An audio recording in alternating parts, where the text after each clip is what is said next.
Wheelchair standing with a lower leg discrepancy is a very hard thing to do. Why?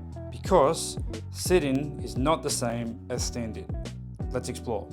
When you have a lower leg discrepancy, it basically means that often what this means is that the femur is going to be two different legs. Often this comes from like someone's broken their leg or for whatever reason, they've had surgeries, and so one knee, from a bird's eye perspective, one knee is further back than the other.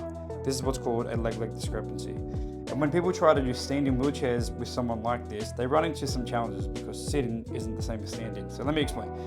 So when you have a knee block, so when you stand, you have to have knee blocks, ideally just below the kneecap.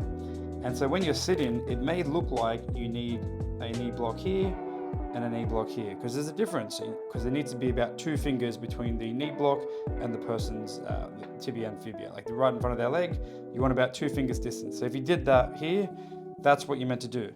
But this is wrong, because when we stand, that we don't have a leg length discrepancy on the horizontal plane. We have a discrepancy now on the vertical plane.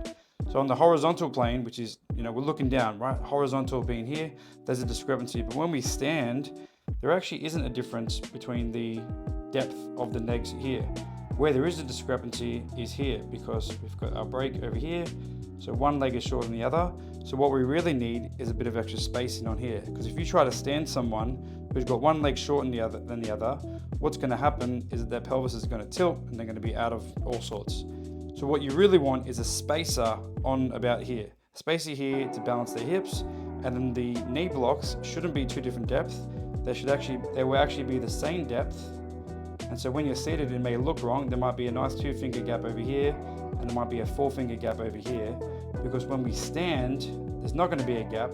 They're going to be the perfect distance, the depth over here, but what we really need is a spacer over here. So what does this mean in practical terms?